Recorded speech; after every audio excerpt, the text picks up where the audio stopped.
Yes, I'm doing another one of these again. I've been very busy with the chaos of life. It's a good chaos. I'm just going through a lot of changes. I do have some interesting stuff in the works. Story of Sasha, Chapter 2, that one's going to be fun.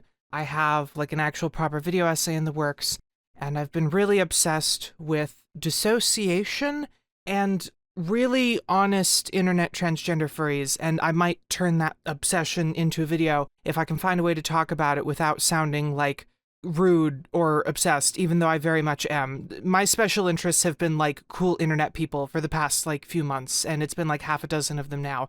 They're amazing. Seriously, if you're an artist and you're like brutally honest about like your mental state or the weird things you're going through, if you're like a system or trans or like whatever, you're amazing. I love you. Anyways, though, my fascination with dissociation, this is a chunk of it. It's very vast, and we're just going to fit a chunk of it into this rant. So, a lot of life is built on expectation.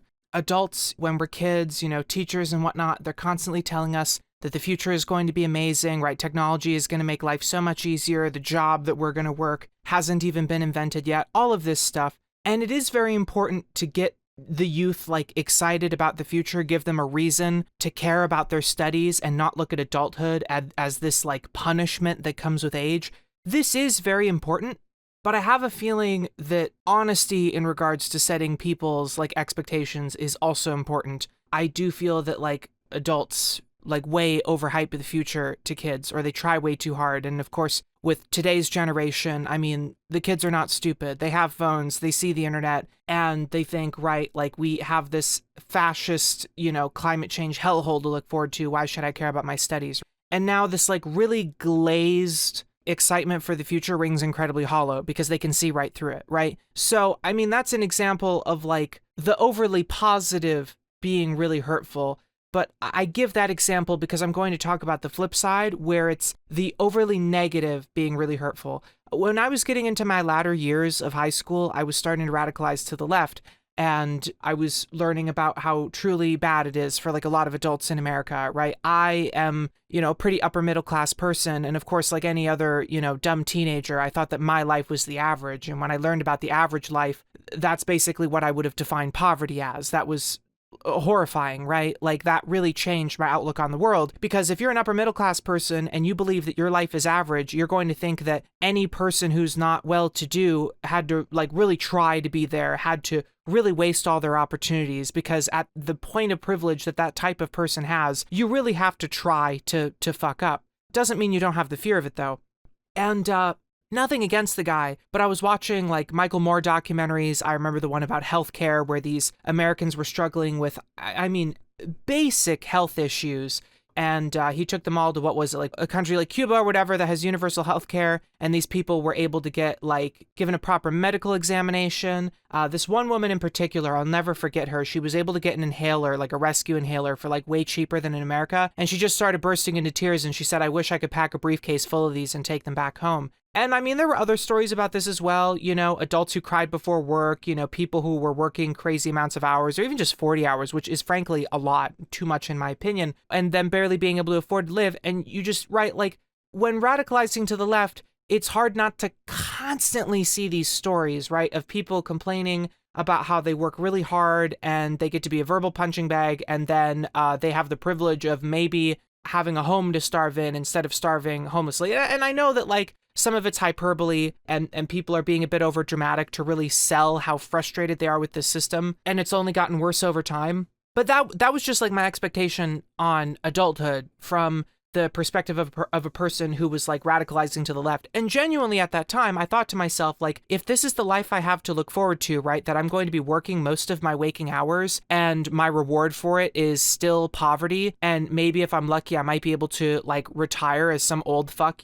shoved into a room the size of a closet waiting to die. Why not cut to the chase then? Why not literally just, punch my own ticket right now? And I mean, thankfully, I later realized that I'm disabled, and part of the reason those hours seem the hours of full time anyways seem unrealistic to me is because I'm disabled enough and my energy levels are bad enough with my disability that I shouldn't be realistically expected to work those hours anyways. But I eventually also found a job that was very friendly to my disability to this day. And I mean, this all happened like 5 years ago. To this day, I still claim that if not for my job and my meds, I would 100% be dead right now, because my expectation of adult life was that it was going to be suffering. I was going to live in a really messy apartment. I was going to have to be okay with living in like squalor, like a fucking hobo, and working really hard just to earn the privilege of living like not even a second, like a fucking third class citizen, right? So that was just my expectations of adulthood. But also, mind you, there's the expectations I have being a disabled person. And you know, a lot of media about that is really negative, you know, especially with Autism Speaks, which I mean, at the time was not garnering as much hate as it really should have. Fuck Autism Speaks, by the way. But right, because they were trying to get a bunch of donations and claim that they could cure autism, they wanted to make autism seem like the absolute worst disability for your child to have. And they were interviewing all these parents who were talking about how it makes it impossible to keep them in a school or a daycare, and they're so hard to take care of, and they're an absolute nuisance. The annoyance of 3 ankle biters in one, and all the rest of that. And, you know, seeing the accounts of all these different disabled people has me worrying the same thing, that, oh, not only is adult life already really hard and it's getting even harder as time goes by, but now as a disabled person, it's going to be even more hellish, where people are going to look at me and they're not going to, I don't know, I don't want to say take me seriously, because like I'm a silly girl, but like treat me as if I have the same complex inner dialogue as a normal person, even if I don't express myself in the same incredibly super duper mature way as a normie, right? Like, I feel that's something every like disabled person worries about, that like, it's not so much that they're not going to be taken seriously, because that's not the right word, but that it, you know, when somebody looks at the way they express themselves, that they're then going to assume based on the way you express yourself that you don't have this same complex emotions and inner dialogue as a normal person, right? That they don't see your humanity. And that was another part of it. Or shoot, I mean, you know, even like recently realizing that I'm a trans woman, right? And seeing, well, I mean, I've had so many trans friends for so many years who talk about how hard it is. And that scared me from questioning my gender much earlier. I mean, I've identified as non-binary for like 6-7 years now. 6-7. It took me a long time to realize that, I mean, I am still non-binary, but I'm a non-binary trans woman, right? And it took me longer to figure that out than it otherwise would have, because I was so scared of questioning because of all these trans people around me who tell me their experiences are like horrible. And, you know, it's terrible being a trans person, and it's super scary, and the news is very intimidating. So, based on what I was inundated with nearing my later teen years and in my adult life, that the American economy is terrible, that the workplace culture here is bad, that the healthcare system is like ghoulishly broken, that life here is really bad for disabled people, and that a lot of people don't have empathy with you, and it's basically also the same experience for trans people, you know, plus some misogyny and like a bunch of right-wing Congress people who want you dead, and et cetera, et cetera. And I really genuinely believed my life was going to be terrible, that it was going to be really hard. And I mean, I'm sure compared to a normal life, it is hard, and maybe I just don't realize how hard it is because I'm so used to having to deal with those difficulties, and sitting down and acknowledging all of that is really difficult for me, because I feel like I'm playing it up, but I'm not. I think just the reason it feels that way is because condensing all the difficulty into one spiel or one piece of paperwork or whatever, right? It lacks the context of my greater life, and it feels way worse than it actually is. And it's still hard. But here's the thing, right?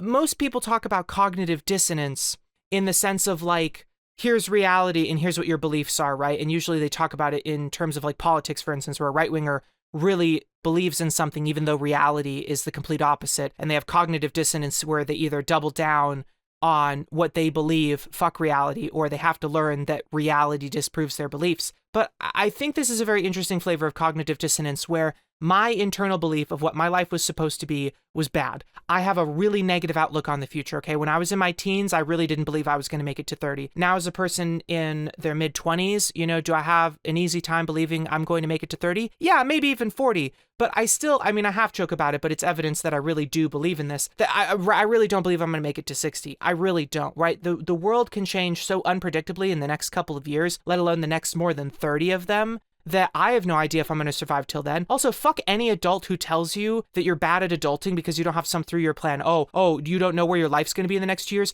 Motherfucker, we don't even know where politics or the economy is going to be in the next year. You want me to plan the next 3 of mine for you? Fuck you. Go, like, screw yourself with a rusty railroad spike. Come on.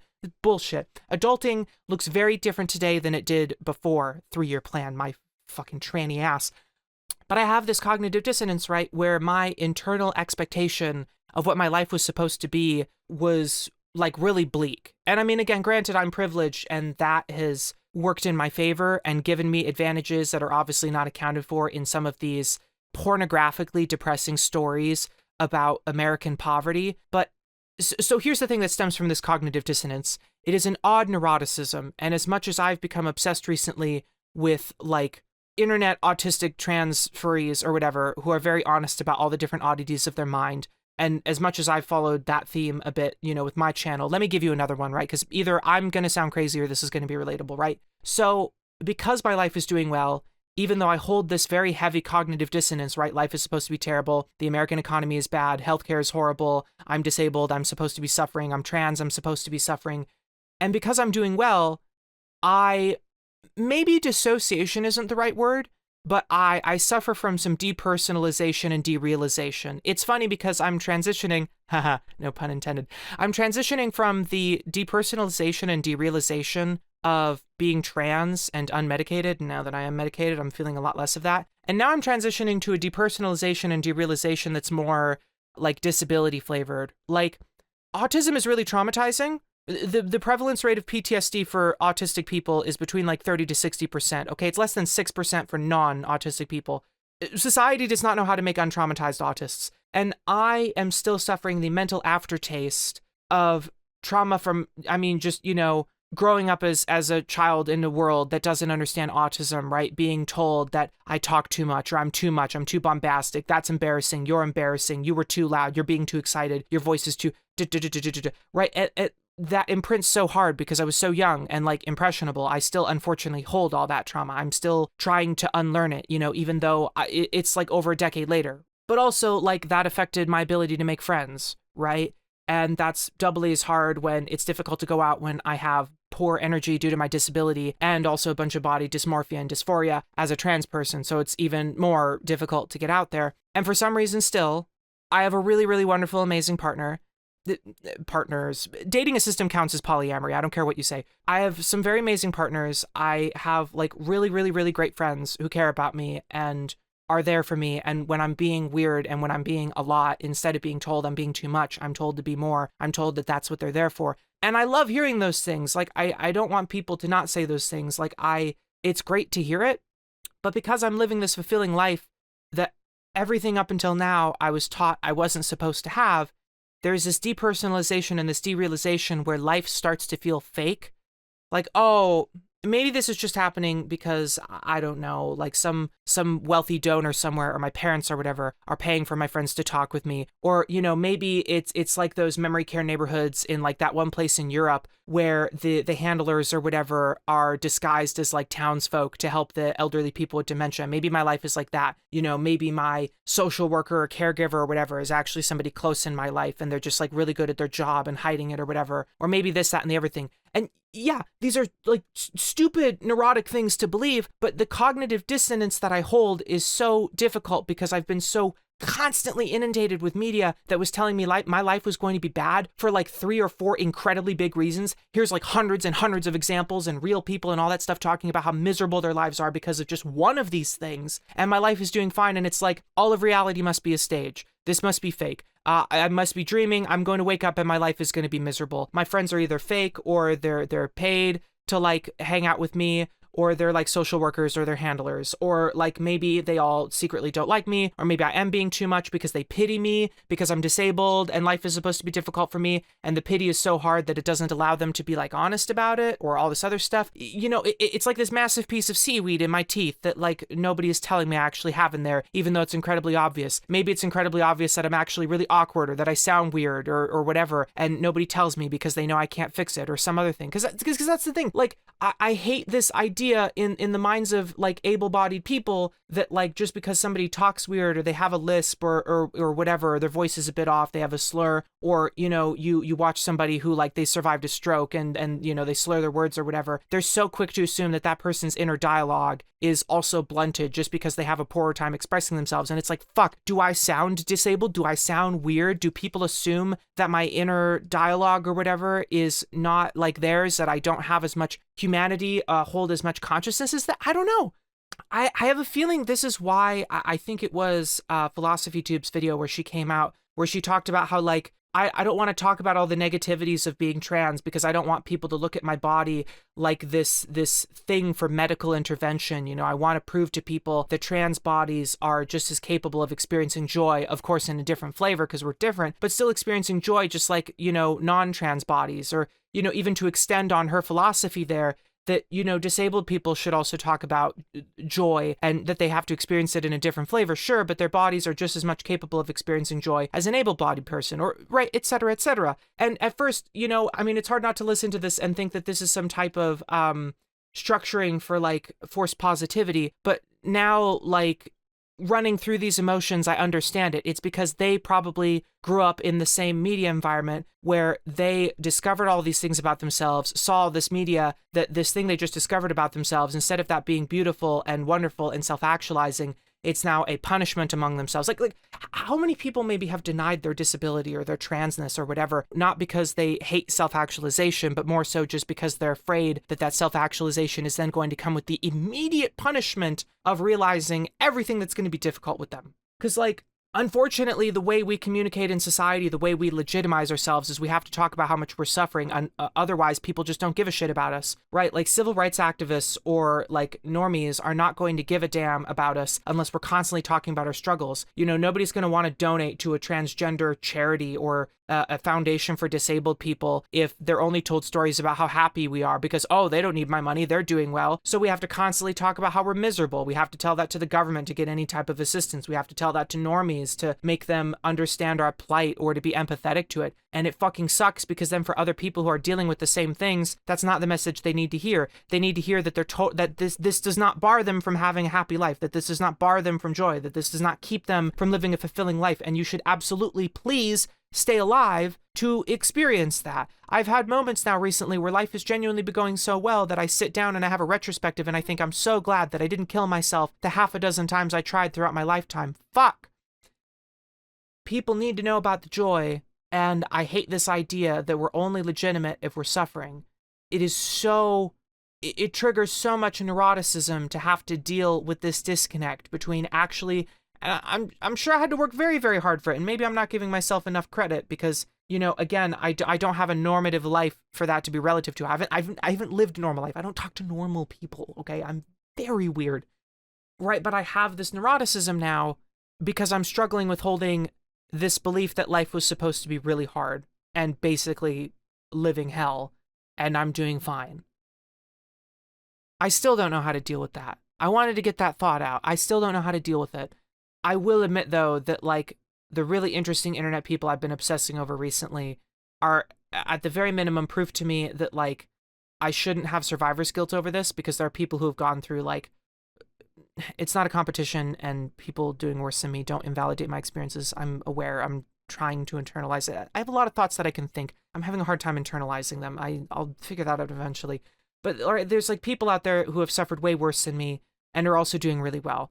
Like, disabled people deserve to have nice meals and to own nice things and to live in peace and to be afforded the grace required to live in a world that is more difficult for them than a normative person. They should be allowed the grace to heal or whatever. And now that I am increasingly given the grace and patience and the tools to heal, to have a good life, to experience the warm fuzzies that I unfortunately missed out on in my childhood and in parts of my adulthood, it's hard not to feel some survivor's guilt over that and to feel like it wasn't warranted. But whether I feel like I deserve the grace I'm given or not, the generosity and the kindness I'm given or not, like, I have to at least come to terms with, like, forget whether or not I deserve it, let's put that away for a second, but that I need it anyways because my life is going to be much harder than a normal person's, you know? So it's like, fuck you, Sasha, even if you do think that you aren't owed these things or don't deserve it, you know, because you're holding this cognitive dissonance that your life is supposed to be hard because some fuckos in the media said so. Like, you need these tools anyways, right? Even if you think you don't deserve them, you need them because, like, you have a lot of trauma, like, to recover from, and emotions are really big now because autism and estrogen, and a lot of them are good emotions, but, like, oh, wow, I really denied a lot of the trauma I had as a coping mechanism for the fact that I didn't have the tools to deal with it at the time. And if I recognized how much that was actually affecting me or hurt me, it would have hurt more to, like, wait in the meantime to have those tools. I get it now. Like, if you're a person who is part of a minority group, yes, absolutely be honest about how difficult it is and like how hard your life is compared to like a person who doesn't have to worry about those things. But please do remember to talk about the positive bits. And I'm gonna try to do the same as well, or to let more of my bubbly personality shine through. Like, I'll leave you with this as a bit of like a very short success story, okay?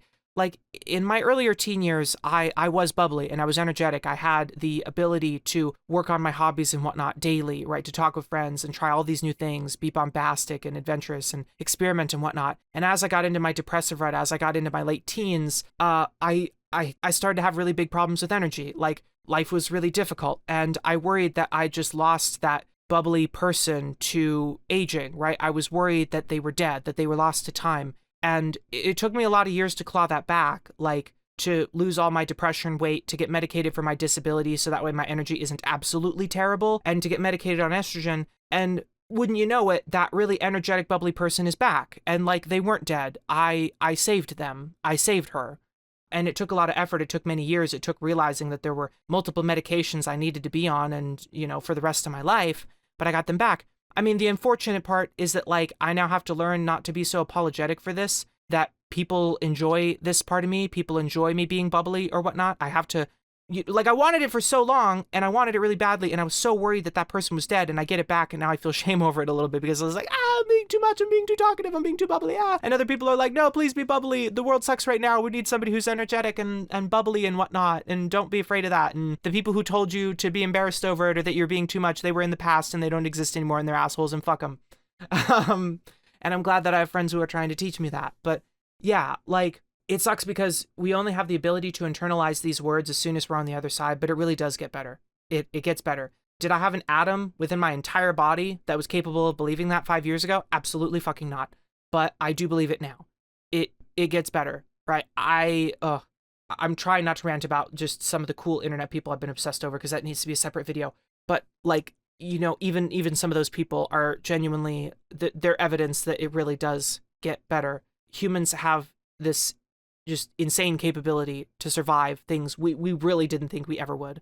But yeah, that's where my mind is sitting right now. This is a thought that I've been able to construct amidst like the chaos in my life recently. And I just really wanted to get it out, because writing this all out and polishing it would have taken too long, and it kind of misses the point. Like, I am literally talking about a neurotic belief I have here. The video itself, this audio that you're listening to, had to be neurotic to match that. I'm not going to talk about neuroticism behind really fancy flowery words that I took way too long to think about.